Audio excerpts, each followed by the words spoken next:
Pela imagem aqui, vocês já devem imaginar a ilustração que eu vou usar hoje aqui na mensagem. E com esse tema, olhar de fora, mas nascer por dentro. Durante os últimos dias, nós acompanhamos nos noticiários, na internet, essa missão Artemis II da NASA, lançada com sucesso no dia 1º de abril de 2026 e marcou esse retorno à órbita lunar depois de 50 anos. Talvez alguns de vocês tenham acompanhado a primeira vez no noticiário, não sei se passou ao vivo na TV, como dessa vez. 4 astronautas a bordo da cápsula Orion realizaram essa jornada de 10 dias ao redor da Lua e retornaram em segurança, pousaram no Oceano Pacífico na sexta-feira, agora dia 10 de abril. Bem nessa época da Páscoa. Celebramos a Páscoa e esse movimento acontecendo também com essa missão. E eu queria, olhando para essa imagem, que vocês pudessem imaginar, por um instante, estar dentro dessa nave. Deixar a Terra para trás, nessa viagem, perceber o silêncio do espaço, a escuridão absoluta, e aí, pouco a pouco, aquela imensidão azul se tornando cada vez menor, uma bola, uma esfera diante de nossos olhos. Foi o que aconteceu nessa recente missão. O ser humano, mais uma vez, olhou a Terra de fora. E o que ele viu? Ele não viu caos, ele viu ordem. Um planeta perfeitamente ajustado, naquele movimento de rotação, translação, aquele enorme planeta suspenso no nada, sustentado por leis invisíveis, mas absolutamente precisas. Dê uma olhada essa semana por que eles foram para o lado da sombra da Lua, né? Porque a Terra ela vai se movimentando nesse movimento de rotação, em 24 horas faz uma volta, e ao mesmo tempo a Lua também circula no seu eixo, mas dura 28 dias. Perfeitamente se encaixa essa rotação.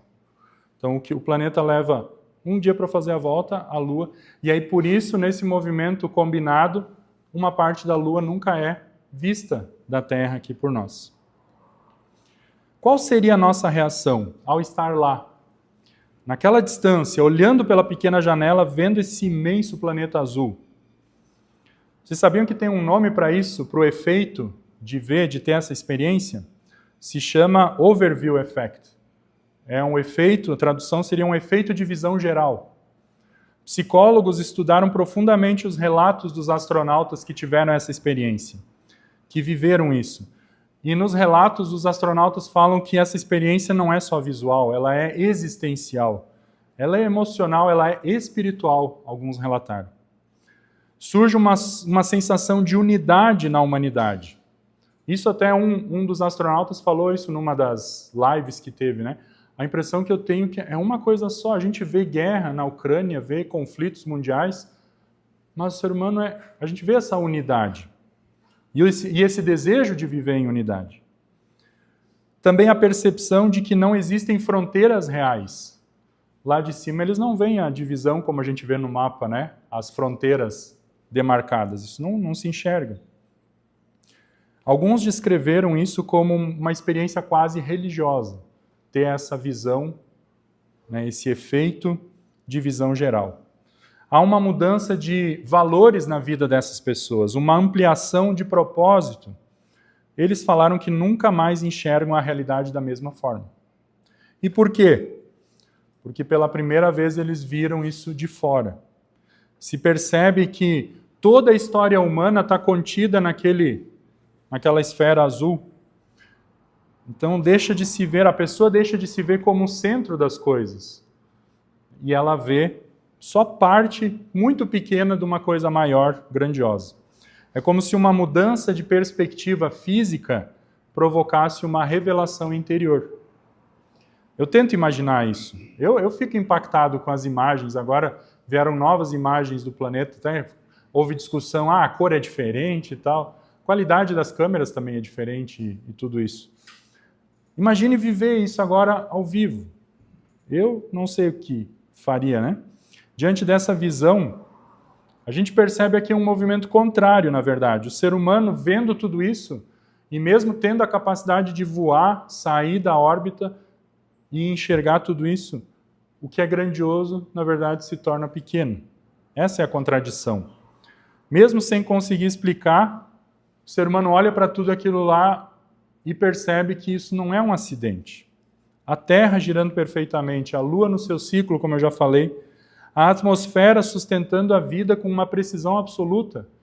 Eu não tenho certeza o número de fatores, mas eu uma vez vi uma explicação de um cientista que para haver vida na Terra é uma combinação, se eu não digo mais de 1000 fatores. Temperatura, oxigênio. Bom, não sou cientista, não é minha área explicar isso, mas é uma combinação de tantos fatores que é elevado a não sei quanta potência, muito além do que poderia se tornar um acaso. E quando nós olhamos para isso com profundidade, eu queria destacar isso aqui hoje na mensagem. Olhando para tudo isso, o cosmos não é um caos. Ele é organizado. É uma hierarquia. A Terra funciona assim, a Lua funciona assim, as estrelas, o Sol, os mares, os ventos, tudo existe uma ordem invisível, sustentando todas essas coisas. Cada elemento da criação, ele ocupa o seu lugar, ele cumpre sua função, responde a uma lógica que ele mesmo não criou, ele só responde, ele obedece. O universo louva, não com palavras. O louvor vem da obediência, de fazer aquilo para o qual ele foi criado. As estrelas louvam permanecendo e brilhando, explodindo, né? Tudo existe em perfeita resposta àquilo que foi determinado. E a criação não é um acidente, ela é um comando. E mais profundo ainda, essa palavra que comandou, que criou tudo, continua sustentando. Ela ainda está em ação. Se essa palavra cessasse, a existência deixaria de acontecer. O universo inteiro, portanto, é um ato contínuo da dependência de Deus. É o que o Salmo hoje fala. O Salmo não faz um convite, ele ordena, louvem ao Senhor. Porque o louvor não é só um ato religioso. O louvor é a estrutura da existência. Tudo funciona porque a palavra divina criou, ordenou e as coisas obedecem. E apesar de toda essa ordem perfeita, cada coisa fazendo o que deveria fazer, existe um único elemento na criação que tenta viver fora dela. Adivinhe quem é? O ser humano. O mesmo homem que consegue sair voando, sair da terra, contemplar essa harmonia, vive em desordem. Interna e externa. Vive em ansiedade, vive em confusão, em falta de sentido, vazio. E não é por falta de informação, é pela desordem do ser. O homem perdeu seu lugar na criação e com isso perdeu o sentido da vida.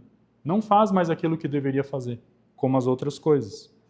E aquilo que nós chamamos de caos, vento, fogo, os mares, ele fala, né, dessas coisas, o que para nós parece uma coisa assombrosa, está fazendo o que deveria fazer. Foi para isso que foi criado e só responde à criação.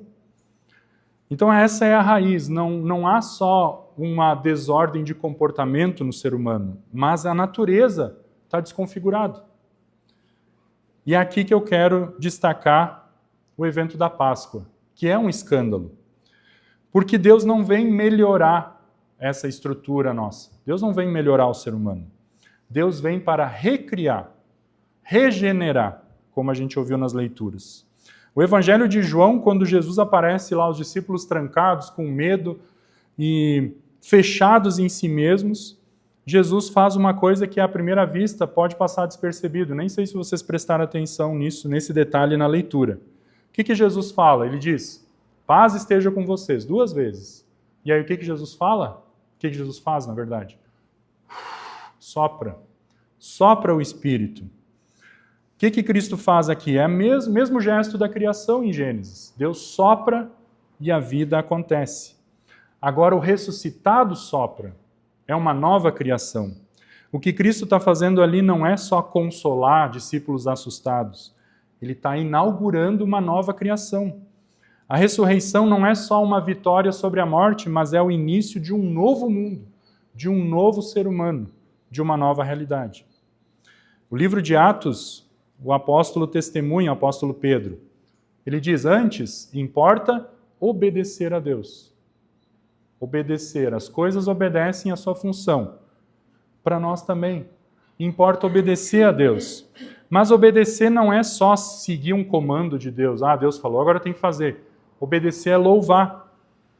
E agora chama a louvar não só a primeira criação, mas louvar essa segunda, essa recriação que Jesus veio fazer com a sua regeneração do ser humano. O sopro do Espírito recria a natureza humana.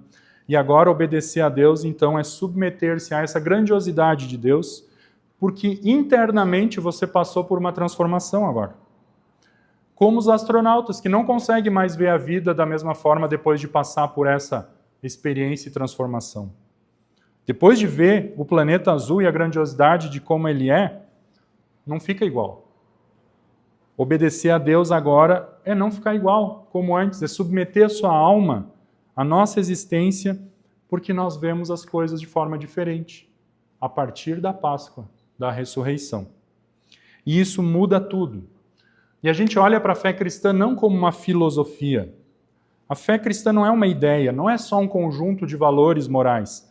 A fé cristã é um evento criador acontecendo dentro de você. É Deus reorganizando o caos dentro da gente. Por isso, quando os apóstolos dizem em Atos, importa obedecer a Deus do que aos homens, ele não está falando de um esforço moral.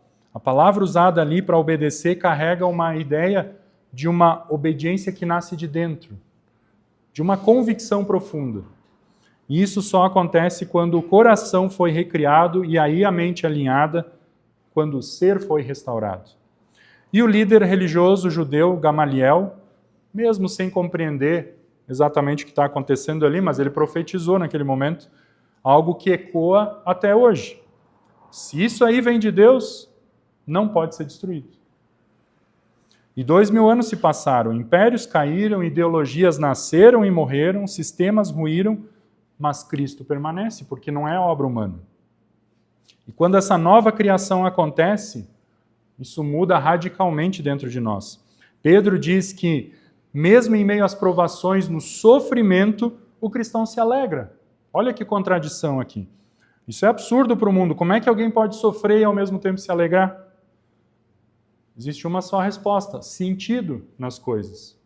Quando o ser humano encontra o verdadeiro sentido da sua existência, até o sofrimento ganha lugar. Na experiência humana de sofrimento mais profundo, diz o Viktor Frankl, que foi um judeu que foi preso na época lá do regime nazista, ficou nos campos de concentração e a observância dele como médico e psiquiatra, ele percebeu pessoas que tinham sentido se sustentavam, foram adiante. Pessoas que perdiam o sentido da vida pereciam. E aí ele desenvolveu a logoterapia, que é uma terapia baseada em sentido das coisas. E aí a frase famosa dele: quem tem um porquê, suporta qualquer como. Quem tem um porquê, um motivo para existir, ele aguenta qualquer coisa. Ele suporta o sofrimento com alegria ainda, se é necessário. E esse porquê aqui na Páscoa é essa viva esperança que Pedro descreve. Não é só emoção, não é palavra de otimismo. É uma herança que não pode ser destruída, que não se contamina, que não se perde, ele diz. E é essa esperança, esse propósito, esse porquê que pode regular a ansiedade humana. Todo medo do ser humano gira em torno de perder coisas, de acabar, de morrer. Mas em Cristo tudo isso foi vencido. Tudo isso não nos afeta mais. Ah, vamos morrer, mas uma nova realidade nos aguarda. Existe algo, uma herança que não pode mais ser tirada de nós. Ainda assim, o ser humano continua lutando com algo muito profundo, que é a questão do Tomé aqui, a necessidade de ver, de tocar, de experimentar. Tomé expressa isso, ele diz, se eu não ver, eu não creio. Se eu não tocar, os amigos dele, 10, 11 discípulos falaram, nós vimos o Senhor. Ah, não, se eu não tocar, eu não acredito. O ser humano não foi feito, não consegue ver a abstração. Ele precisa de coisas concretas. E Deus sabe disso, por isso Jesus não rejeitou o Tomé. O que Jesus fez quando apareceu para o Tomé? Vem aqui, Tomé. encosta aqui, vem cá, toca no meu lado. Para de duvidar, crê. Acho que não foi tipo assim, para de duvidar, seu grosso, né? Eu acho que foi com cuidado que ele falou. Tomé, para de duvidar, crê. Coloca a mão. Deus materializou o invisível. Cristo se encarnou, a cruz é visível, o túmulo vazio é visível, os sacramentos são visíveis, a água é visível. Mas tem mais coisa ali. Tem coisa abstrata que a gente passa a ver junto com o visível. O problema do Tomé não era só duvidar com esses olhos, ele duvidou com a alma. O problema não era a falta de uma evidência externa, era a cegueira interna. E o coração dele precisava ser recriado para perceber essa realidade espiritual. Mas para isso ele precisava ter esse toque, esse contato. E Jesus traz isso para nós. Quando Cristo aparece, o convite dele não é só físico, não é só coloca a mão. É sobre esse encontro com o Salvador que irrompe essa incredulidade interior. E é nesse momento que acontece algo invisível também. O coração do Tomé é alcançado. E qual a resposta do Tomé? Senhor meu, Deus meu. O verdadeiro toque não foi o dedo nas feridas, mas foi o sopro do Espírito atingindo o coração do Tomé. E então ele vê e ele confessa o Senhor e Salvador dele. Isso é recriação. E aí Jesus fala, bem-aventurados os que não viram e também creem. Deus dá sinais, Deus chama a fé, porque chega num ponto que não é mais enxergar só com os olhos, é ser recriado por dentro.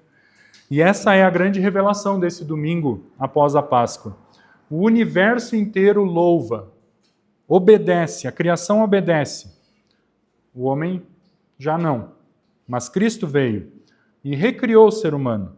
O Espírito transforma, essa fé agora nos sustenta. E a esperança, o propósito, garante. E aí a verdade revela que nós não fomos criados para viver no caos.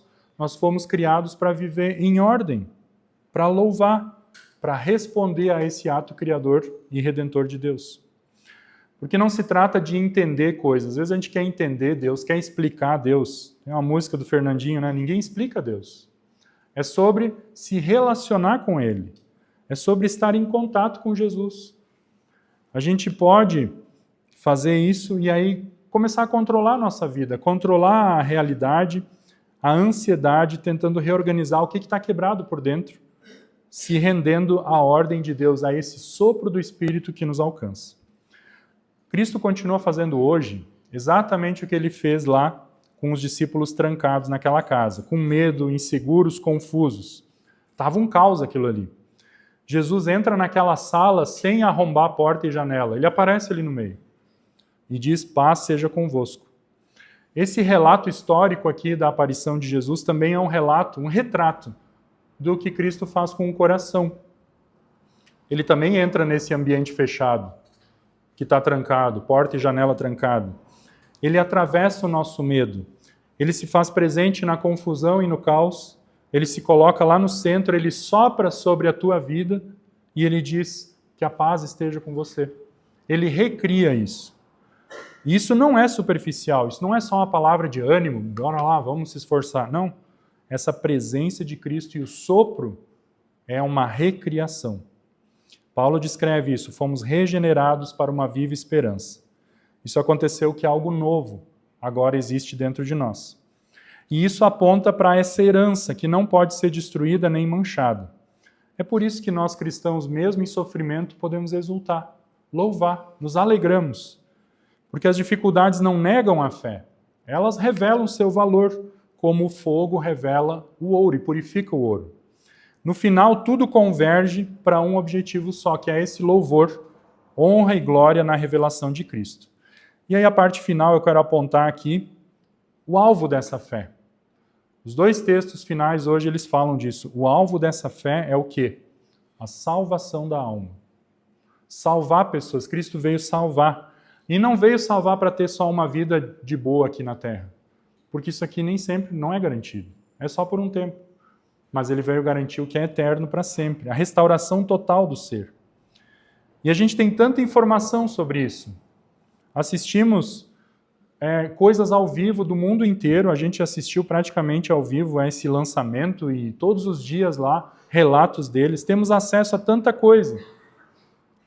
Diferente de 50 anos atrás, quando as coisas não eram transmitidas ao vivo. Mas veja se de 50 anos para cá melhorou a questão do caos, da ansiedade.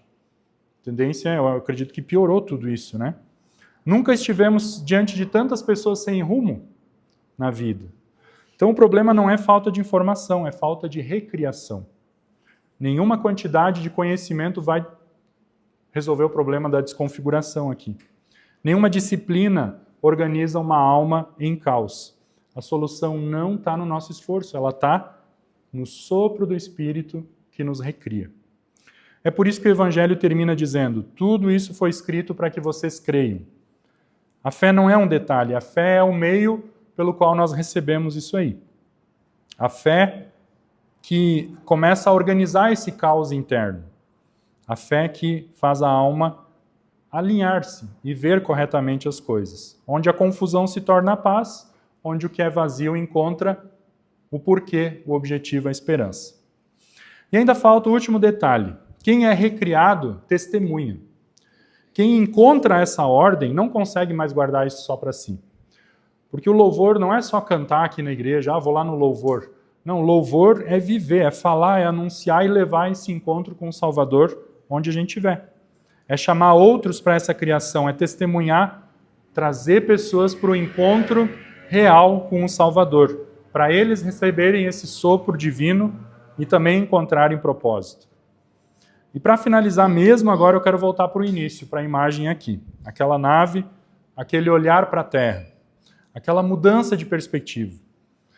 Nos últimos dias assistimos o ser humano saindo dos limites da esfera terrestre para alcançar novas fronteiras. Aos nossos olhos isso com certeza é espetacular e grandioso.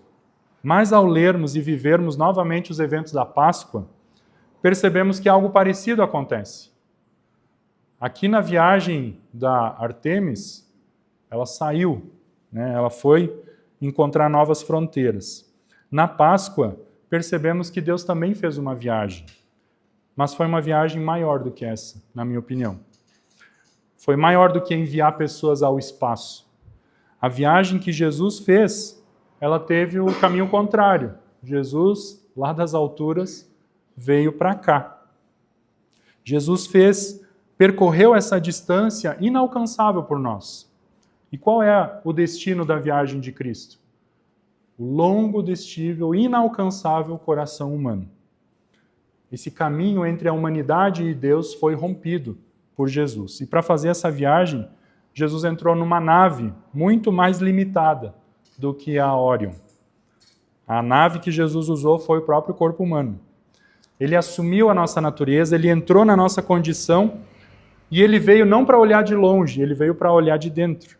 Ele alcançou nosso coração por dentro para alinhar o caos que sentimos e vivemos. Mas Cristo viajou para dentro do coração e ele prometeu não sair mais. A Orion foi e voltou, né? Mas ele deixou, Jesus deixou dentro do coração mais do que a nave deixa sondas e satélites por aí para buscar elementos e informações. Cristo diz que ele veio, em vez de sonda, ele deixou o Espírito dele dentro de nós e ele atua constantemente. Com essa mesma palavra criadora que fez o mundo, agora nos recria de dentro para fora e nos dá uma nova perspectiva. Não apenas para ver o mundo de fora, mas para compreender o que acontece aqui dentro, enxergar a realidade a partir do céu. Por isso, viver a Páscoa não é só entender o que aconteceu com Jesus, é saber e sentir que a ressurreição de Jesus nos transforma, nos recria, regenera, alinha o caos e mais, nos garante um assento numa viagem interestelar até a vida eterna. Amém. Que Deus nos sustente, nos ampare, fortaleça a nossa fé em Cristo para a vida eterna. Vamos cantar o hino seguinte.